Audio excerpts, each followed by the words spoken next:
Subscribe करें हमारे YouTube channel को और इस बेल आइकन को कर लें एक्टिवेट ताकि हमारी वीडियो संबंधी नोटिफिकेशन आपको मिल पाए। Hello guys, welcome to Kumaon classes. दोस्तों, आज का हमारा टॉपिक होने वाला है रॉलेट एक्ट और जलियांवाला बाग हत्याकांड। तो सबसे पहले हम जानेंगे रॉलेट एक्ट के बारे में और फिर जानेंगे जलियांवाला बाग हत्याकांड के बारे में। दोनों ही टॉपिक काफ़ी ज़्यादा इंपॉर्टेंट हैं, तो ध्यान से आप सुनिएगा इसको, ठीक है। और जो जो फैक्ट आते रहेंगे आप नोट करते रहिएगा। तो चलिए सबसे पहले जानते हैं रॉलेट एक्ट के बारे में। दोस्तों, जो रॉलेट एक्ट था वो ब्रिटिश सरकार द्वारा 19 मार्च 1919 को लाया गया था, जिसे हम काला कानून भी कहते हैं। दोस्तों, जो रॉलेट एक्ट था इसका नाम रॉलेट एक्ट नहीं था। एक्चुअली इसको शॉर्ट में या सामान्य बोलचाल में इसे रॉलेट एक्ट बुलाया जाता था, लेकिन इसका रियल नेम जो था वो था the anarchical and revolutionary crime act, ठीक है। ये एक्ट लाया क्यों गया था? तो उस टाइम पर भारत में बहुत सारे राष्ट्रीय आंदोलन चल रहे थे, तो राष्ट्रवादी आंदोलन जो चल रहे थे उनको दबाने के लिए इस एक्ट को लाया गया था, ठीक है। या हम कह सकते हैं जो सीधे सीधे जो क्रांतिकारी थे, ये क्रांतिकारियों के दमन के लिए इस एक्ट को लाया गया था, रॉलेट एक्ट को। तभी इसको हमने क्या नाम दिया? काला कानून नाम दिया। तो रॉलेट एक्ट के पारित होने के बाद अगर किसी भी क्रांतिकारी को अगर पकड़ लिया जाता था, ठीक है, अगर पुलिस ने उसे गिरफ्तार कर लिया तो उसे 2 साल तक बिना मुकदमा चलाए उसे जेल में बंद कर दिया जाता था, ठीक है।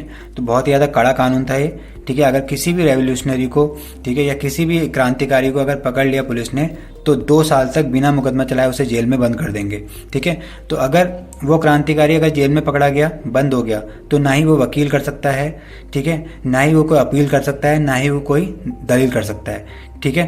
तो इसे ना ही कोई अपील, ना ही कोई दलील और ना ही कोई वकील का कानून भी कहते हैं।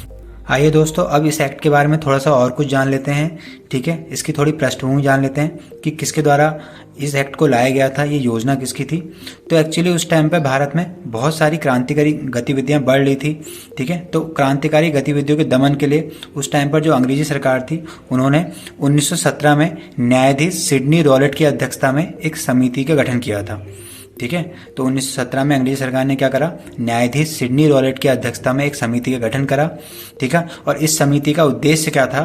तो क्रांतिकारियों को कुचलने के लिए एक प्रभावी योजना का निर्माण करना इसका उद्देश्य था, ठीक है। और इसके सुझाव पर ही क्या हुआ? मार्च 1919 में एक विधेयक को पारित किया गया और उसी विधेयक को क्या बोला गया? रॉलेट एक्ट के नाम से जाना गया, ठीक है। तो आप समझ गए होंगे कि पूरी प्लानिंग किसकी थी। तो सिडनी रॉलेट की अध्यक्षता में एक समिति का गठन किया गया था, ठीक है। और इस समिति का गठन क्यों किया गया था? ताकि क्रांतिकारी को कुचलने के लिए ये एक प्रभावी योजना का निर्माण कर सके, ठीक है। और इनके ही सुझाव पर मार्च 1919 में एक विधेयक पारित किया गया और उसी विधेयक को क्या बोला गया? रॉलेट एक्ट के नाम से जाना गया।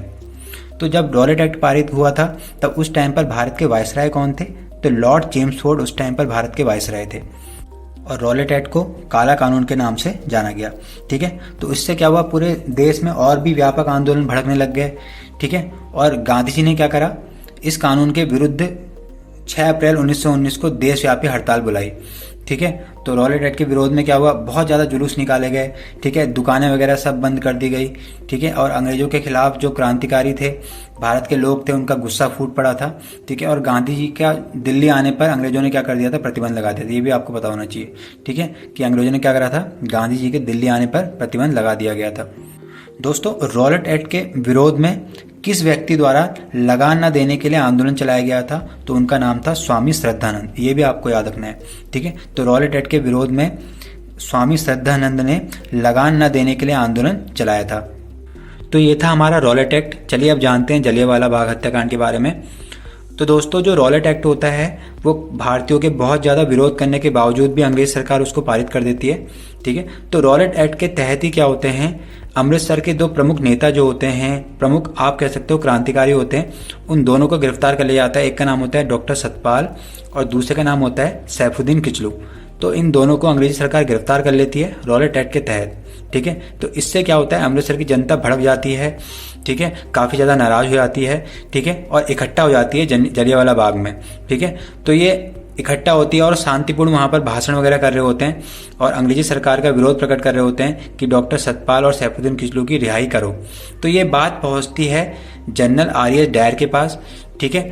तो एक्चुअली जो भाषण वगैरह हो रहा होता है, ये शांतिपूर्ण भाषण हो रहा होता है। ठीक है, वहाँ पर छोटे छोटे बच्चे होते हैं, ठीक है, औरतें होती हैं, ठीक है, और आदमी लोग होते हैं। तो सब लोग ये इन दोनों की रिहाई का वहाँ पर गुहार लगा रहे होते हैं अंग्रेजी सरकार से। तो ये बात पहुँचती है वहाँ के जनरल आर.एस. डायर के पास। ठीक है, तो आर.एस. डायर क्या करता है, पुलिस बल के संग पहुँच जाता है वहाँ पर जलियांवाला बाग में। ठीक है, और जलियांवाला बाग में एक्चुअली क्या होता है ना दोस्तों, वहाँ बाग की एंट्री का सिर्फ एक ही गेट होता है। ठीक है, और उस गेट को कर देता है ब्लॉक। ठीक है, और लोग फंस जाते हैं जलियांवाला बाग के अंदर, और उसके बाद लोगों पर वहाँ पर अंधाधुंध फायरिंग चला दी जाती है, फायरिंग कर दी जाती है। ठीक है, और कहते हैं कि वहाँ पर 1000 से ज़्यादा लोग मारे गए थे। ठीक है, और आप कभी जब आप जाएंगे अमृतसर में जलियांवाला बाग में, तो वहाँ पर आपको दीवार में अभी भी बहुत सारे छेद आपको मिलेंगे गोली के। ठीक है, और वहाँ पर एक कुआं था पास में। ठीक है, तो जान बचाने के लिए लोग उस कुएं में कूद गए थे। ठीक है, बाद में उस कुएं से बहुत ज़्यादा लाशें भी निकली थी। तो ये घटना हुई थी।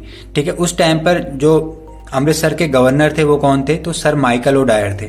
ठीक है, जनरल जिसने गोली चलाने का आदेश दिया था वो था आर.एस. डायर। ठीक है, और गवर्नर थे सर माइकल ओ डायर। दोनों अलग अलग व्यक्ति हैं। जो governor sir Michael O'Dwyer हैं, ये वही व्यक्ति हैं जिनको लंदन में जाकर उधम सिंह ने गोली मारी थी 1940 में। ठीक है, और बाकी जो जनरल आर.एस. डायर हैं, ठीक है, जब ये घटना के जो अमृतसर की घटना काफ़ी बड़ी घटना थी। ठीक है, तो पूरे अंग्रेजों को झंझोड़ के रख दिया था इनने। ठीक है, तो अंग्रेज लोग को पता लगता है कि जब ऐसा कोई कांड हुआ है, तो जनरल जो डायर है कहते हैं कि इसको कर्नल बना दिया गया था, यानी इसकी पोस्ट कम कर दी गई थी। फिर बाद में इसको नौकरी से भी निकाल दिया गया। ठीक है, बाद में फिर इसकी लंदन में 1927 में मृत्यु हो गई थी। तो ये घटना काफ़ी ज़्यादा बड़ी घटना थी। तो इस घटना के बाद क्या होता है, बहुत ज़्यादा जो लोग होते हैं नाराज होते हैं। ठीक है, गांधी जी ने केसरी हिंद की उपाधि त्याग दी थी अपनी, और जमनालाल बजाज ने राय बहादुर की उपाधि त्याग दी थी। ठीक है, और रविन्द्रनाथ टैगोर ने नाइटहुड की उपाधि ले रखी थी, सर की उपाधि ले रखी थी, वो उपाधि लौटा दी थी। ठीक है, तो बहुत बड़ी घटना थी ये। और जलियांवाला बाग हत्याकांड में दोस्तों हंसराज नामक एक भारतीय व्यक्ति था, उन्होंने जनरल डायर की सहायता की थी, ये भी आपको याद रखना है। ठीक है, हंसराज नामक एक भारतीय व्यक्ति ने जनरल आर.एस. डायर की सहायता की थी।